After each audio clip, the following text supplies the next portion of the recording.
The world of rock and roll may as well be another planet for a lot of us, but for one Tupelo woman, it is a very specific area of expertise. Emily Gatlin has a number of credits to her name, including book reviewer, bookstore manager, and coordinator for the annual Mississippi Book Festival. And she's also the author of a bookazine called The 101 Greatest American Rock Songs and the Stories Behind Them. Emily, welcome to Conversations. Thanks for having me, Marshall. Emily, it's good to see you again. You too. Yeah, I think the last time I saw you, you were herding cats at the book festival. I think I was running circles around the rotunda and you were headed to your panel and we talked for about 5 minutes. And congratulations, because that was an absolutely huge success. Thank you. It was a lot of work and a lot of people were involved, and I'm looking forward to doing it again this year. I was about to say, you're swinging into town to plan for the next one. Yeah, just had a first author meeting yesterday, so we're trying to arrange panels and figure out who's going to make it on the 20th of August. Fantastic. I got to admit that was a lot of fun. You're a writer, and this is a great story. You and about half of the rest of the state of Mississippi went down to the Sugar Bowl to see Ole Miss play. Correct. And so you're walking through the middle of downtown New Orleans. You pop on Canal Street into a drugstore, a CVS, and you go by the magazine rack, and your baby is sitting right there. And there it is, right there. It was the first time I hadn't seen it in person.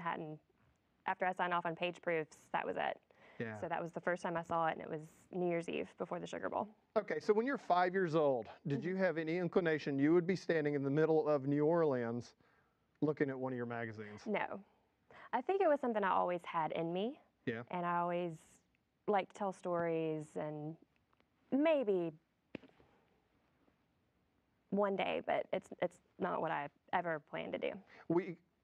I think we have a little bit of proof otherwise, because we do have a notebook, a binder full of stories that you not only wrote, but illustrated. I'm a little nervous about the illustration part because I have some serious competition after seeing your drawing. They're terrible. But you obviously were very creative as a child. Right. And you grew up in Clarksville, Tennessee. I did.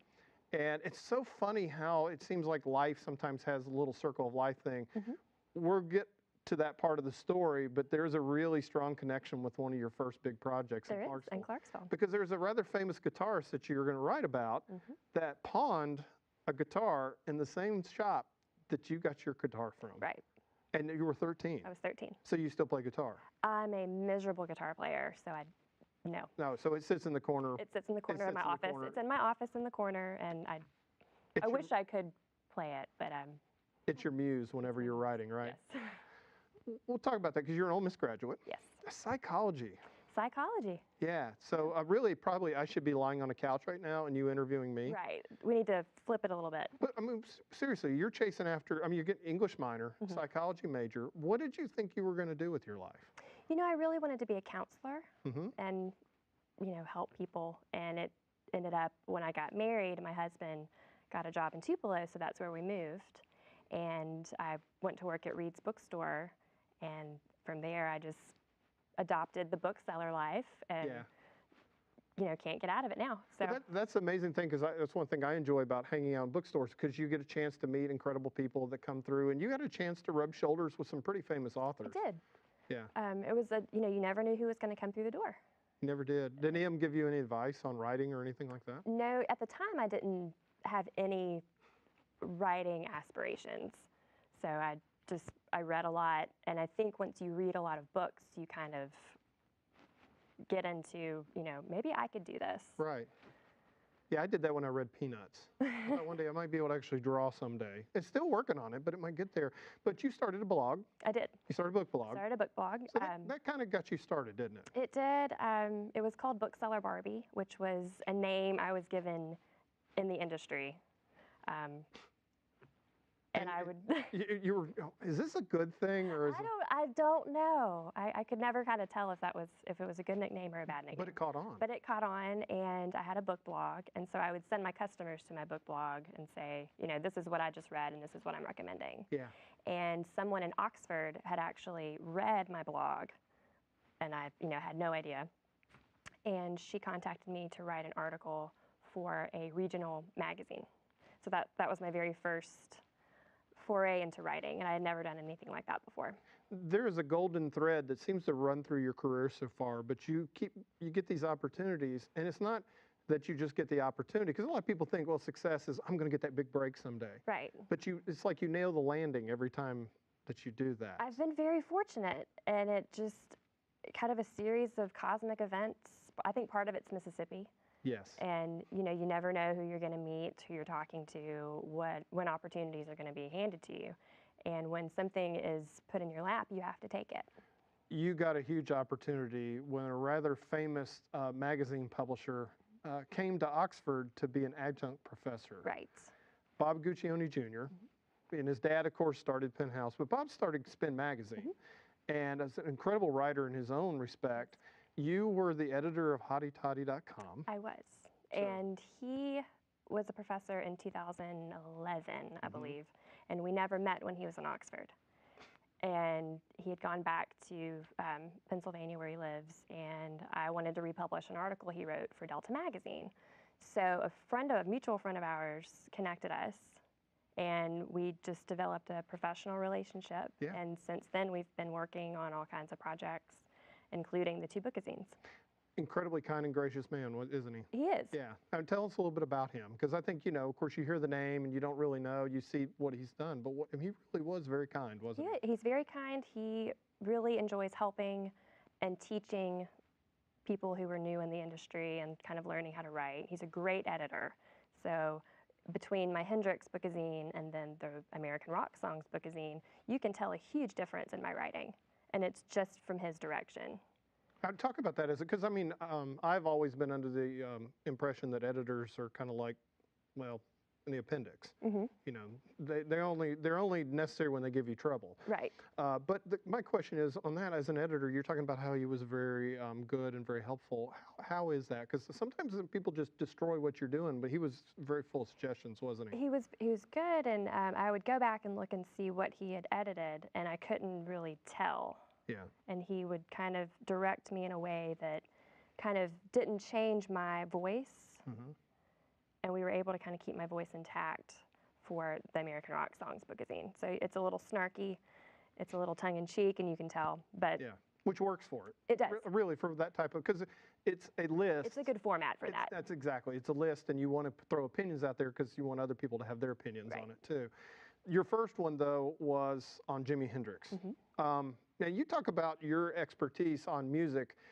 Your parents made you listen to Time Life collections in the car? They did. When we would have road trips, we would be in the big giant conversion van, and they would play the Time Life records that you would get off the television. I still remember that. They send you the next one every month? Right, and it would be like 1960, 1961.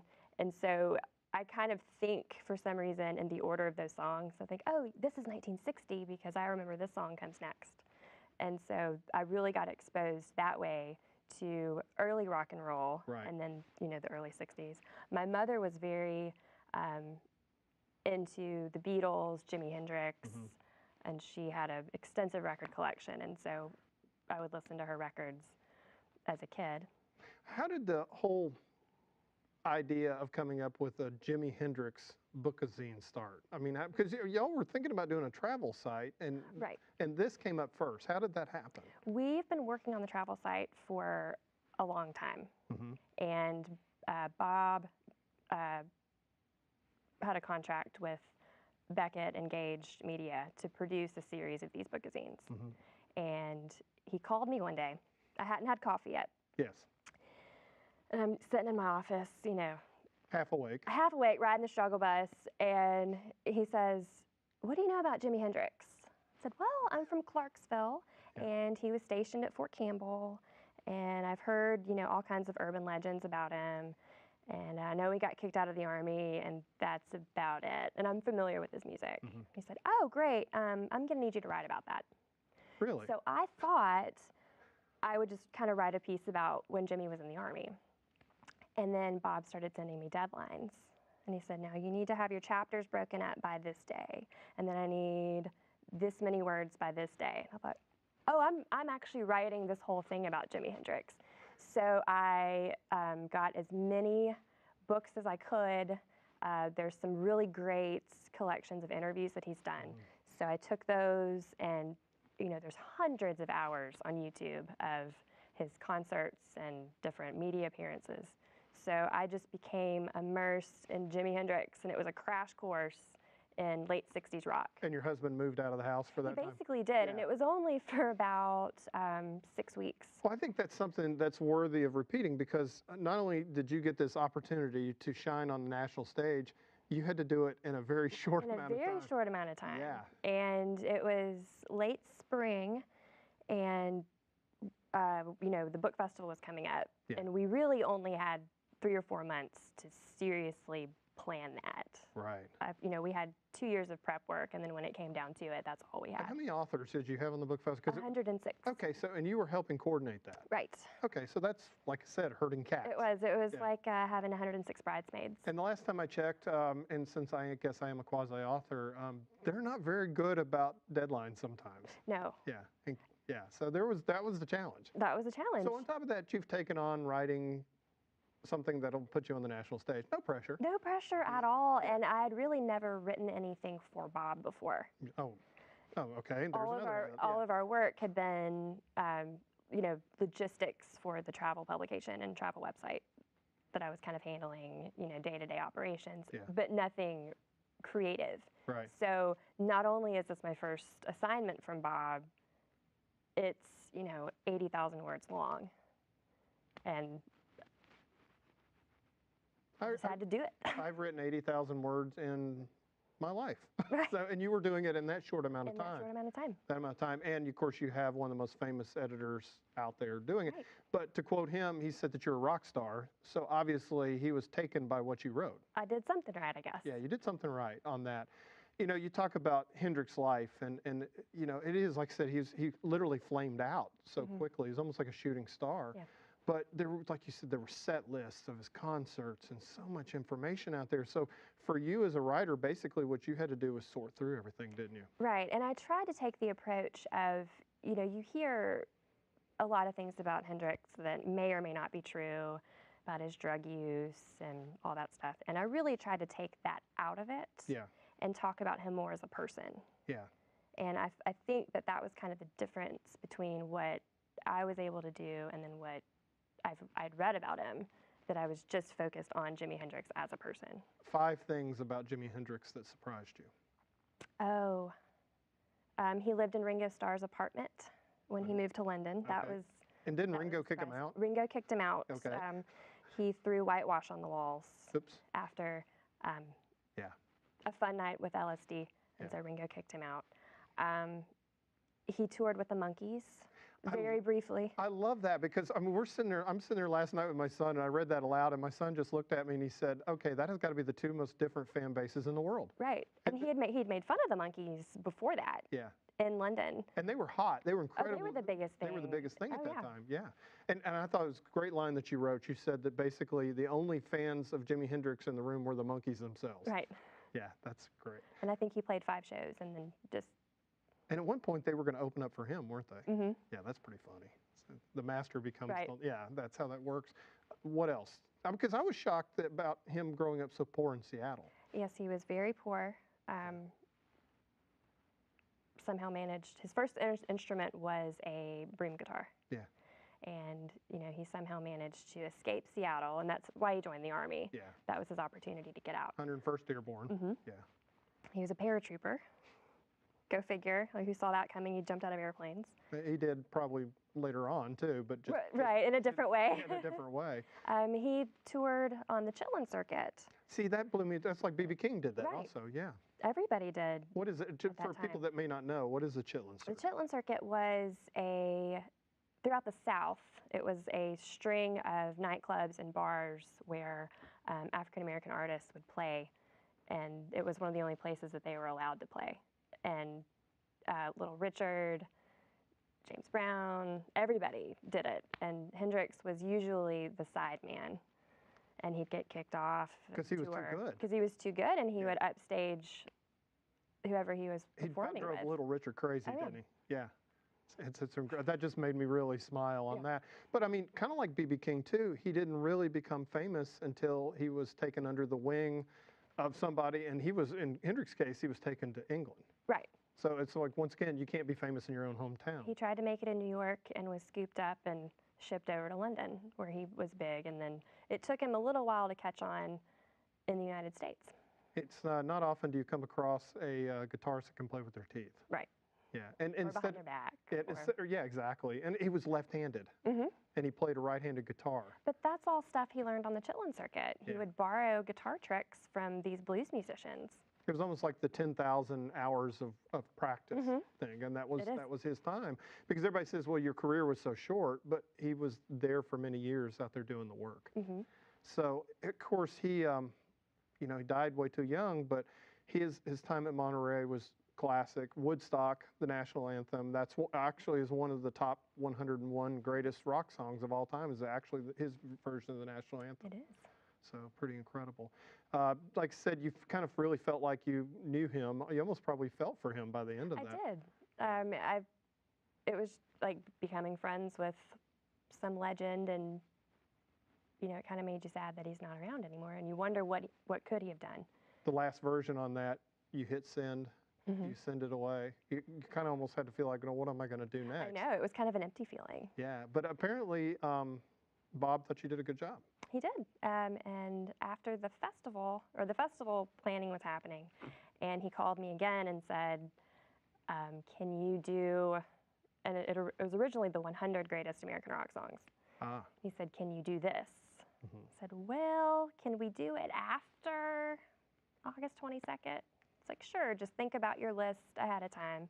Don't worry about it until then, and then after the festival, you can get to work. But he asked you, can you do it? But he already knew that answer, didn't he? Right, he knew I could, but it was more of a, will you do this again? And they just printed 200,000 copies of Jimi Hendrix, because you were telling me about that at the festival. You're like, it's out there everywhere. You can go everywhere. At Walmart. You can go into airports. It's like that. I mean, that's pretty cool. Yeah, because originally I thought it would be something that you would have to actually seek out and find. So I was asking my friends, if you see it, take a picture and send it to me, because I would like to, see it. Yeah. I didn't know it was going to be everywhere. Right. I mean, Walmart next to the Impulse Doritos. So you're thinking, what can I do next? And suddenly you're sitting there thinking, okay, now how am I going to compose this list? Right. Wow. I mean, that's pretty daunting. It was pretty daunting. Yeah. And he told me to start out with about 175. Okay. And, no big deal. Yeah, no problem. Yeah. And even that was kind of... dig out my 8 tracks. Right. let's go. And I started, making a list of songs as I would think of things. And then I would make playlists. Yeah. And, I spent all this time in Jackson, and I live in Tupelo, which it's about 3 hours. And so I would get 3 hours of music on the way down. But did you drive on the Trace? I did not. Because if you'd driven on the Trace, it would have seemed like 6 to 12 hours, or even 6 days, and you could have pretty much done it in one trip. And just completely zoned out. Yeah. So really, once we had the 175, it actually wasn't that difficult to whittle it down to 100. Did you bounce it off him? Yeah, y'all just talked about it. We talked about it, but he really let me kind of pick. And, if he had an issue with one, he would say, no, I think we should maybe move this a little further up or a little further down. What's so much fun about it, and my son and I've got a 13-year-old, loves to play the guitar, he loves rock and roll, he listens to music I listened to growing up, so he's fun to have around. But we're sitting there going through the list, and he's arguing about the list. That's part of the fun. And that's the fun of it. I mean, and like you said, there's a little bit of an edge to your writing, so that when you read it, you're kind of like, well, if you don't like it, that's tough, that sort of thing. But what I think is so great about it, like for instance, let's just pick one song. Piano Man by Billy Joel. So talk about that. I mean, because you tell a little bit of the backstory of Piano Man. Right. How did you find that out? Well, YouTube, and Billy Joel did a show in Harvard. Yeah. And told the story of how... So Davy's still in the Navy? Yes. And he probably will be for life? Yes. Yeah. But it was so funny to hear him tell the story. And it's he was a piano man in a lounge, and those were the people in the bar. Yeah. And Davy in the Navy, the waitress, it was either his girlfriend or he married her. His first wife. Yeah. But it was so funny because, that's the meaning of the song. It was his life. Exactly. I almost hate to give away what number one is, because I want people to run out and go buy it. But it was one that, I had to kind of explain to my son. Right. But that's kind of a generational thing. Yeah. And when you look at it, I figured people would have To give everybody a hit, it's the day the music died. It is the day the music died, Yeah. which is so important to the history of rock, and that was the voice of an entire generation right there. Definitely with the Vietnam War and the protest and so forth. And several of the songs have genesis and roots to that type of protest. But one thing, it kind of dropped, the list kind of dropped in the early 2000s, didn't it? It did. Yeah. It was really, really hard to find anything. I think we have one song from the 2000s. Yeah. Which is Green Day's American Idiot, which I thought was funny that it spent so much time at #1 in the UK. Yeah, okay. Which I thought was funny, but really that was kind of the only one we could really say this song is one of the greatest, because everything now is either so derivative, it's a lot of country music now. Yeah, that's true. That's kind of where rock has shifted, is back to country. Back to country, and then country sounds like pop. Right. So it gets. There's kind of two fields of country now, it seems. There's kind of the pop country, and then there's the Jason Isbell. Right, and Chris Stapleton, kind of the rock aspect. Definitely on that. Okay, so you've got this number, and like I said, it's I'm thinking Hotel California #9. I might have pushed it up a little bit further, but I mean, how did y'all come out? Okay, this is going to go here, this is going to go here, this is going to go here, because that had to be the toughest part. It was hard. Actually, and why 101? Well, we had 100. Yeah. And when I look at a list of 100, I think, well, what didn't make it? Like, what would have been that 101st? So we added another one. And what I like, too, you got the worst covers, which I thought that was pretty awesome. Fun. Actually, the sidebars were the most fun part to do, because I would come across stuff in my research that was just so crazy I had to include it somehow. 3 things that surprised you that you learned while doing that. Oh, Bob Dylan made a Christmas album. That makes all the sense in the world. It's like Neil Diamond's Christmas Memories. Right, it makes so much sense. Yeah. That was really surprising to me. I was surprised.